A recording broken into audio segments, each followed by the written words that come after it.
Oke, kita mulai. Kemarin kita kan sudah sempat melakukan pertemuan online yang pertama ya, tetapi ternyata setelah dicek eh, buku yang dimodul dengan yang apa modul online dengan modul buku itu berbeda. Jadi di sini kita akan ulang lagi untuk pelajaran bahasa Indonesia dari awal, dari bab pertama. Di sini ada 9 pokok bahasan, masih seperti yang kemarin. Sebenarnya di sini tetap ada 9 pokok bahasan yang akan kita bahas. Yang pertama yaitu sejarah perkembangan bahasa Indonesia, yang kedua hakikat bahasa, yang ketiga menyimak, yang keempat membaca karya ilmiah populer, kelima penerapan kemampuan bahasa berbicara, ya, kemudian yang ketujuh hakikat menulis, yang kedelapan menulis ringkasan dan resensi, kemudian yang kesembilan yaitu menulis makalah. eh di sini sebenarnya ada dua pokok bahasan yang akan kita apa ya namanya kita lebih banyak kita terapkan, yaitu berbicara dan yang satunya lagi menulis makalah. Jadi kan nanti tanggal 15 ini kita kan ada TTM ya, 15 ini kita ada TTM. Nanti eh untuk bab yang keenam minta tolong dibaca-baca sebentar, dibaca-baca sendiri karena saya nggak mungkin lompat langsung ke pokok bahasa 6. Nanti waktu pertemuan TTM kita akan lebih banyak praktek masalah berbicara. Mungkin di sini kita lihat dulu langsung ke modul 6. Apa sih yang berbicara di sini yang mau diletakkan?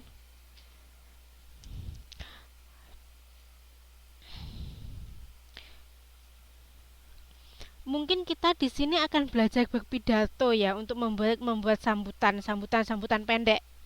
Karena nanti pada kedepannya kan pastinya nanti akan lebih banyak, kita akan lebih sering untuk berpidato di depan orang atau ngasih sambutan atau menjadi MC, atau mungkin kalau ada kegiatan-kegiatan organisasi atau di UT nanti pasti berbicara ini akan kita perlukan. Jadi nanti minta untuk tanggal 15 disiapkan naskah pidato singkat, topiknya terserah maunya seperti apa. Mungkin karena di sini ada 12 orang, kita batasi 5 menit untuk setiap orang untuk latihan berbicara di depan. Itu untuk tugas pertama kita. Mungkin nggak semuanya bisa datang, ya kan? Cuma nanti kalau seandainya nggak bisa hadir waktu TTM, bisa dikirim video. Jadi mbaknya bisa ngerekam sendiri pakai webcam atau apa, nanti dikirim. Kalau memungkinkan waktu TTM kita lihat bersama. Ya, temanya bebas, saya nggak akan ngasih apa batasan. Temanya bebas, entah itu mau menjadi MC, menjadi ketua panitia, menjadi MC di nikahan, di khitanan, atau di mana aja terserah. Yang penting durasinya 5 menit. 5 menit untuk berbicara bebas, untuk berpidato atau berbicara di sembarang. Boleh, boleh. Mau mengenalkan, mau kalau yang pernah ikut pelatihan tour guide bisa juga memperkenalkan, ini tempat wisata ini, terus seandainya Borobudur dia apa-apa itu nggak apa-apa, apa saja. Boleh pendidikan, boleh pariwisata, boleh menjadi MC-nya acara-acara. Bebas. Di sini ada pertanyaan kah untuk pertemuan kita tanggal 15 besok?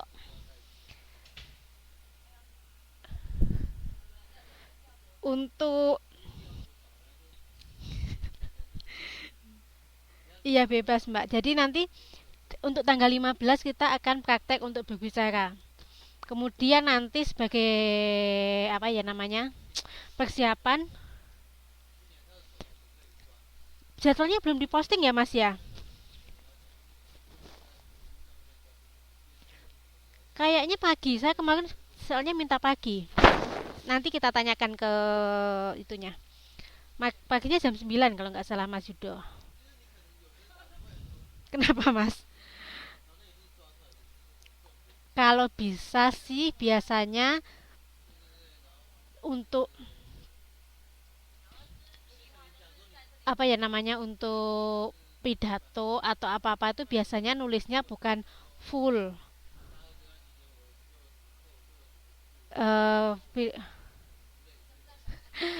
biasanya cuma konsep-konsepnya aja yang ditulis atau garis-garis besarnya aja mana-mana apa-apa yang mau dibicarakan tapi nggak boleh baca full loh ya seandainya bawa kekepean tapi jangan-jangan waktu pidato hanya lihat teksnya nggak boleh jadi usahakan untuk dipersiapkan kalau ya nggak bisa nanti nggak apa-apa boleh kirim video boleh di inbox ke saya atau boleh juga diposting di grup kita terserah kalau untuk yang nggak bisa kalau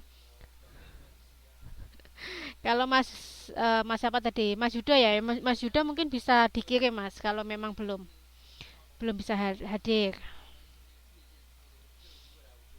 gimana kalau yang nggak bisa hadir dikirim nggak di sini kita lebih lebih ke latihan berbicaranya nggak apa-apa jam 10 nggak apa-apa nanti Mas Yudonya bisa terakhir-terakhir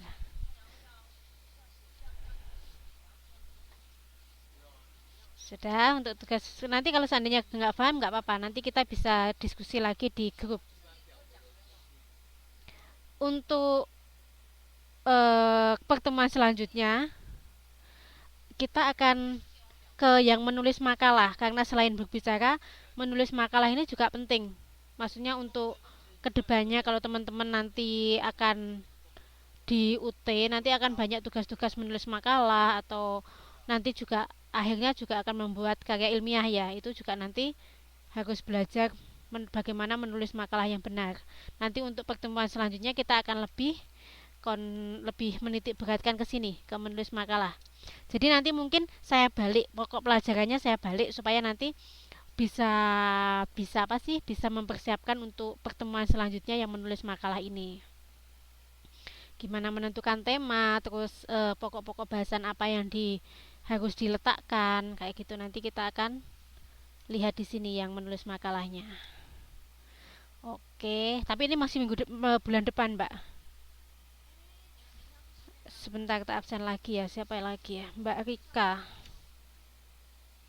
tadi siapa lagi ya Lia Mbak Li sebentar ada pertanyaan kah di sini sampai di sini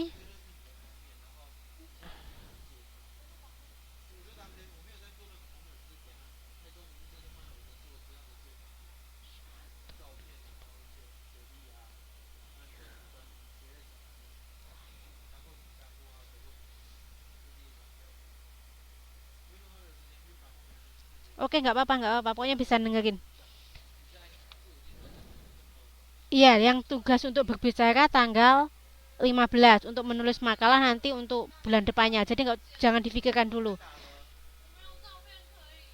Mbak Rika untuk tanggal 15-nya kalau Mbak Rika seandainya bisa apa bisa datang itu kita akan latihan berbicara di depan entah itu mau berpidato sebagai MC atau mau mengenalkan tempat wisata atau apa aja yang jelas berbicara di depan kalau seandainya Mbak Rikanya nggak bisa hadir bisa direkam nanti kemudian ditaruh di YouTube atau di YouTube nanti bisa dikirim ke saya atau nanti waktu TTM kalau memungkinkan bisa dilihat rame-rame dengan teman-teman untuk memberi penilaian nanti saya nggak akan ngasih penilaian jadi nanti waktu teman-teman berbicara eh, teman-teman sendiri yang akan nilai jadi kalau seandainya Mbak Lia yang presentasi nanti Mbak Rika, Mbak Siti, Mbak Uswatun yang akan kasih nilai bukan saya tapi jangan janjian ya jadi kita berusaha untuk objektif untuk ngasih penilaian ke orang lain kalau memang bagus kita bilang bagus kalau seandainya kurang atau mungkin pemahaman konsepnya kurang atau penjelasannya nggak jelas itu juga nanti bisa diberi penilaian di situ Ini hanya kita sekedar untuk apa? Untuk bisa menilai orang lain. Untuk masalah nilai nilai pelajarannya nggak usah khawatir juga. Nggak akan kalau mbak-mbak mas-mas bisa lolos 30, nilai 30 pasti bisa lolos. Itu pasti. Oke, sampai di sini ada pertanyaan kah sebelum kita lanjut? Mbak Rika sudah paham, sudah bisa mengikuti?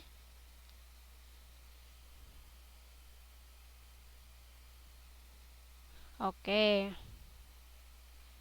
Oke, kalau begitu kita lanjutkan. Nggak usah, nggak, jangan terlalu diambil apa ya, jangan terlalu dibuat stres mbak, santai-santai aja ya mas ya.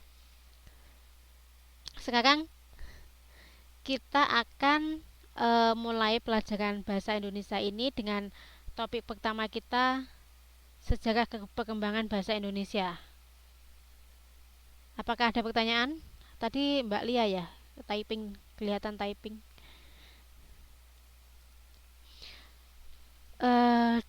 Di modul pertama ini kita akan belajar tentang sejarah perkembangan Indonesia, bahasa Indonesia, yang mana nanti akan dibagi menjadi dua kegiatan belajar, yaitu yang pertama perkembangan dan kedudukan bahasa Indonesia, dan untuk kegiatan belajar yang kedua peran dan fungsi bahasa Indonesia dalam IPTEK dan IPTAK.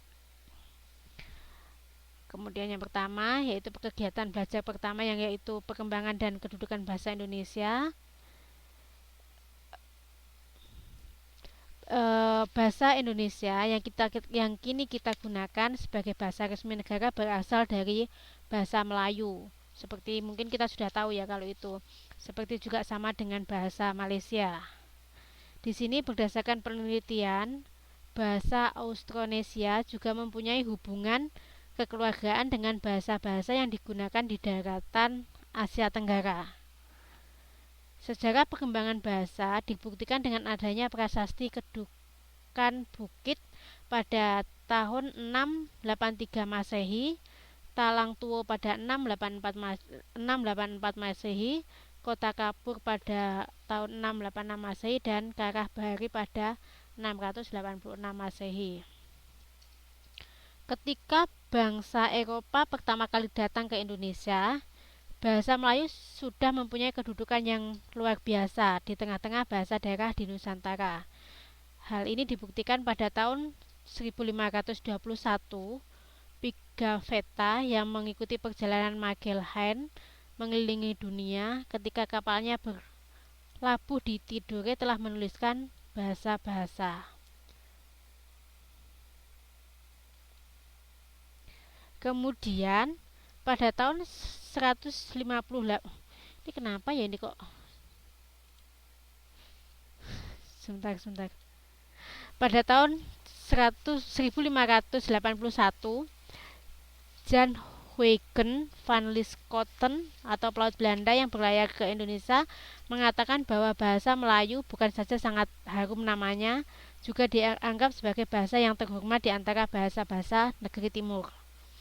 Kemudian pada tanggal 28 Oktober 1928, bahasa Indonesia resmi sebagai bahasa persatuan atau bahasa nasional. Kemudian nama bahasa Indonesia tersebut bersifat politis karena setujuan dengan nama negara yang diidam-idamkan, yaitu bangsa Indonesia. Kemudian karena sifat politik ditimbulkan karena keinginan agar bangsa Indonesia mempunyai semangat juang bersama-sama dalam memperoleh kemerdekaan agar lebih merasa terikat dalam satu ikatan, satu tanah air, satu bangsa atau satu bahasa. Itulah kenapa bahasa Melayu kita tidak menyebutnya sebagai bahasa Melayu, tetapi kita sebutnya sebagai bahasa Indonesia, karena supaya dia ada sinkronisasi dengan nama bangsa kita, yaitu bangsa Indonesia. Sampai di sini ada pertanyaan kah? Kita belajar sedikit sejarah tentang bahasa Indonesia. Ada pertanyaan sampai di sini? 15.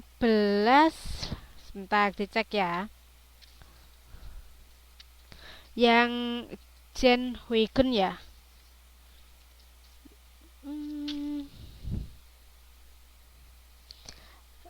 kalau yang Pigafetta itu kan dia disebutkan di sini 1521 ya. Kemudian dia menyebutkan untuk yang ini 60 tahun kemudian. Berarti kan 1521 tambah 60, berarti kan 1581, ya kan? Bener gak?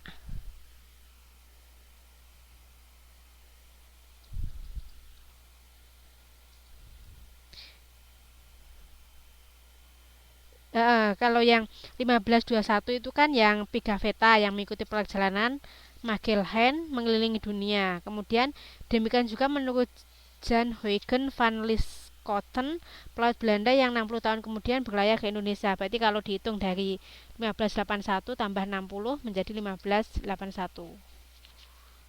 Oke.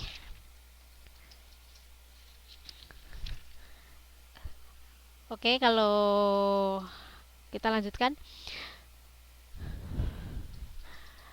Kemudian persatuan dan kesatuan bangsa Indonesia diikrarkan dalam butir-butir Sumpah Pemuda, yaitu yang pertama, mungkin mas-mas dan mbak-mbaknya ingat ya kalau apa isi Sumpah Pemuda itu yang pertama, kami putra dan putri Indonesia mengaku bertumpah darah satu tanah air Indonesia. Kemudian untuk yang kedua, kami putra dan putri Indonesia mengaku berbangsa satu bangsa Indonesia. Kemudian yang ketiga, kami putra dan putri Indonesia menjunjung bahasa persatuan bahasa Indonesia. Di sini kita menyebut mengaku. Untuk yang bertumpah darah dan berbangsa kita mengaku. Di sini pada ikrar pertama dan kedua menggunakan kata mengaku, yaitu mengaku bertumpah darah satu dan mengaku berbangsa yang satu, yang artinya tanah air dan bangsa hanya satu, yaitu Indonesia. Hal tersebut berbeda dengan yang ketiga apa? Untuk poin yang ketiga yaitu menjunjung bahasa persatuan. Menggunakan kata menjunjung karena bangsa Indonesia merupakan bahasa yang digunakan dalam mempersatu bahasa Indonesia. Jadi menjunjung di sini itu tidak hanya bahasa Indonesia, tapi bahasa Indonesia tersebut dijadikan digunakan sebagai pemersatu dari bahasa-bahasa yang lain. Karena kan di Indonesia kita tahu sendiri bahwa di negara kita banyak sekali bahasanya, yaitu ada bahasa Jawa, bahasa Sunda, bahasa Bugis dan yang lain sebagainya. Oleh karena itu, kenapa menggunakan kata menjunjung bahasa persatuan bahasa Indonesia? Oke. Ada pertanyaan kah? Atau nanti kalau seandainya ada pertanyaan langsung ditanyakan ya, diketik.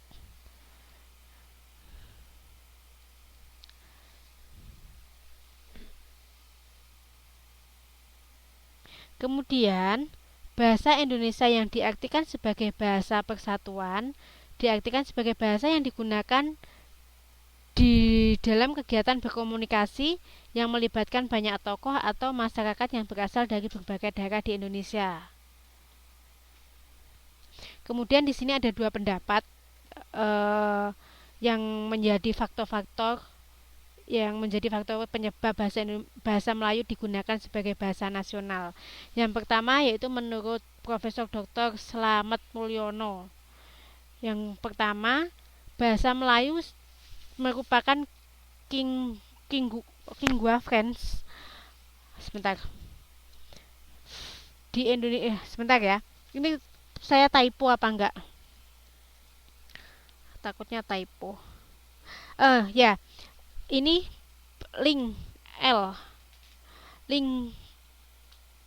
lingua franca di Indonesia, nggak tahu ini pakai bahasa apa, yaitu bahasa penghubungan atau bahasa perdagangan.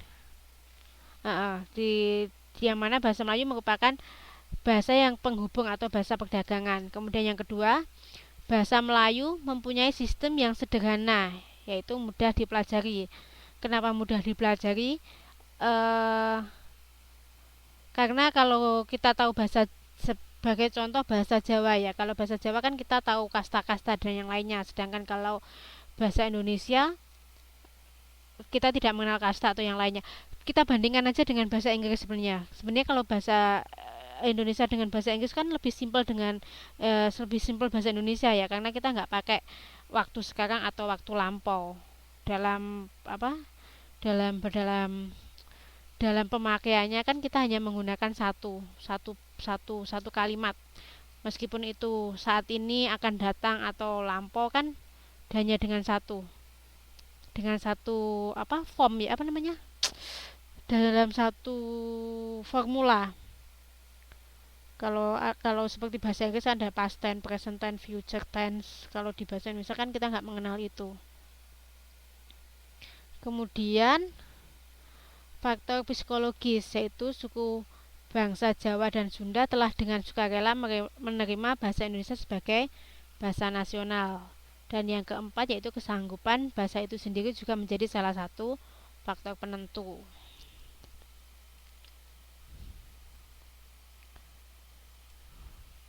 Kemudian pendapat yang kedua yaitu menurut Profesor Sujito, yang menjelaskan alasan bahasa Melayu menjadi landasan lahirnya bahasa Indonesia. Sama seperti pendapat sebelumnya, yaitu bahasa Melayu telah digunakan sebagai lingual French, yaitu bahasa perhubungan selama berabad-abad sebelumnya di seluruh kawasan Nusantara. Kemudian alasan yang kedua, bahasa Melayu memiliki daerah persebaran yang luas dan melampaui batas-batas wilayah bahasa lainnya. Kemudian alasan yang ketiga, bahasa Melayu masih berkerabat dengan bahasa Nusantara lainnya, sehingga tidak dianggap sebagai bahasa asing. Kemudian yang keempat, bahasa Melayu bersifat sederhana, tidak mengenal tingkatan-tingkatan bahasa sehingga mudah dipelajari. Kemudian alasan yang kelima, bahasa Melayu mampu mengatasi perbedaan-perbedaan bahasa antar penutur yang berasal dari berbagai daerah. Oke, sampai di sini. Ada pertanyaan kah?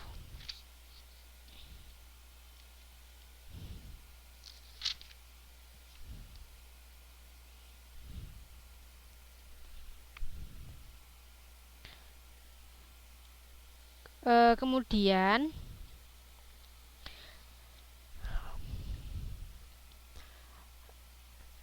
3 bulan menjelang Sumpah Pemuda, tepatnya pada 15 Agustus 1928,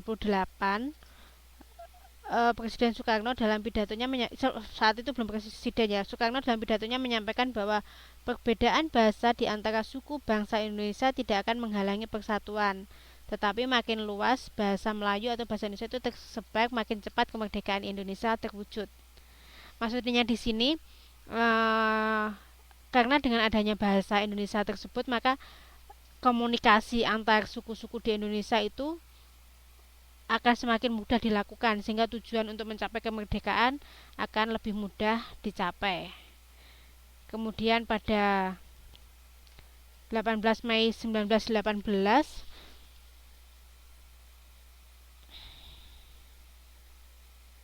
bahasa Melayu pada zaman Belanda ketika Dewan Rakyat dibentuk, bahasa Melayu memperoleh pengakuan sebagai bahasa resmi kedua di samping bahasa Belanda, yang berkedudukan sebagai bahasa resmi pertama di dalam sidang Dewan Rakyat. Kemudian pada tahun 1938, masalah bahasa resmi muncul lagi dalam Kongres Bahasa Indonesia pertama di Solo, yaitu dalam kesempatan tersebut terdapat keputusan penting dalam Kongres Bahasa Indonesia menjadi keputusan penting dalam kongres tersebut adalah bahasa Indonesia menjadi bahasa resmi dan bahasa pengantar dalam badan-badan perwakilan dan perundang-undangan. Oke. Kemudian pada 1942, saat Jepang menduduki Indonesia, saat itu Jepang tidak dapat menggunakan bahasa lain sebagai bahasanya sendiri. Kemudian pada tahun 1942 sampai 1945, bahasa Indonesia dipakai sebagai bahasa pengantar di semua tempat pendidikan. Kemudian waktu Jepang menyerah, bahasa Indonesia sebagai bahasa persatuan semakin kuat kedudukannya. Itu adalah sejarah perkembangan bahasa Indonesia dari awal sampai kemerdekaan pada tahun 1945. Sampai di sini ada sesuatu yang mau dibahas atau sesuatu yang perlu ada sesuatu yang perlu dibahas atau sesuatu yang kurang jelas. Oh ya, kalau apa? 12 orang ya untuk ilmu komunikasi mahasiswanya.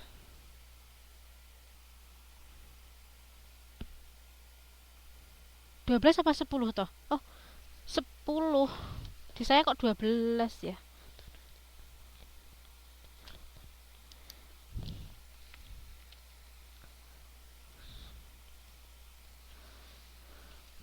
Ini kayaknya ada 2 ya yang nggak pernah masuk. Saya bacakan ya.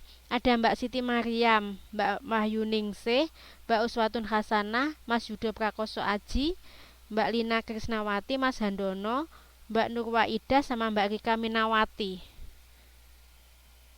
Yang belum siapa ya?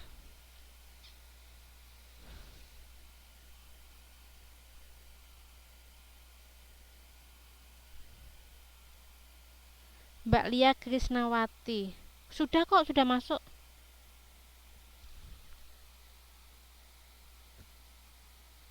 Satu, dua, tiga, empat, lima, enam. Ini baru 8. Mbak Lili. Hmm?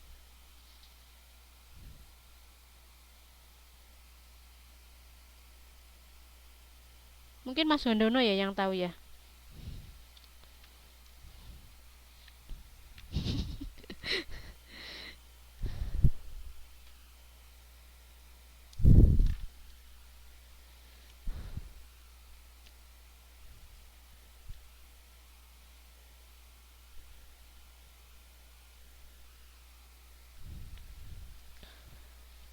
Kalau enggak nanti Mas Handono minta tolong di message ke saya ya nama-nama untuk apa? Ilmu komunikasinya untuk mahasiswa ilmu komunikasinya.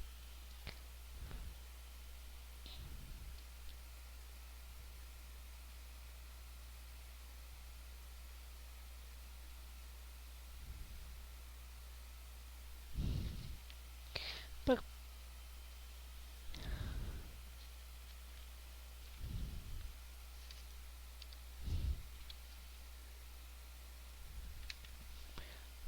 Mahfifun Hasanah. Oke.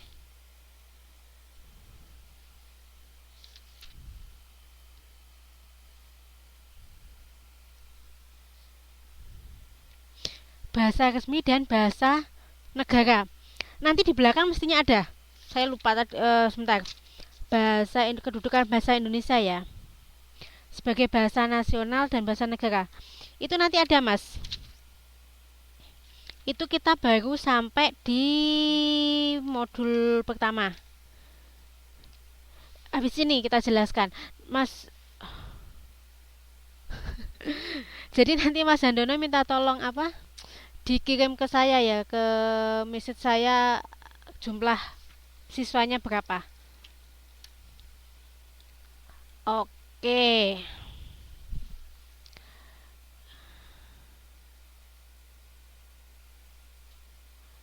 Saya lanjut ya. Di sini kita akan masuk ke kedudukan dan fungsi bahasa Indonesia. Kedudukan diartikan sebagai satu relatif bahasa sebagai sistem lembing nilai budaya yang dirumuskan atas dasar nilai sosial bahasa yang bersangkutan. Itu untuk kedudukan, arti dari kedudukannya. Sedangkan fungsi adalah nilai pemakaian bahasa yang dirumuskan sebagai tugas pemakaian bahasa itu dalam kedudukan yang diberikan kepadanya. Di sini bahasa Indonesia memiliki kedudukan sebagai bahasa nasional dan sebagai bahasa negara. Kemudian, kedudukan bahasa Indonesia sebagai bahasa nasional dimiliki sejak diikrarkan Sumpah Pemuda, yaitu pada tanggal 28 Oktober 1928. Sedangkan kedudukan sebagai bahasa negara dimiliki sejak diresmikan Undang-Undang Dasar tahun 1945 bab 15 pasal 36 yang berbunyi bahasa negara ialah bahasa Indonesia. Jadi di sini ada duanya ini. Kalau bahasa nasional berarti diikrarkan sejak Sumpah Pemuda kalau sebagai bahasa negara dituangkan dalam Undang-Undang Dasar bab 15 pasal 36 tercantum dalam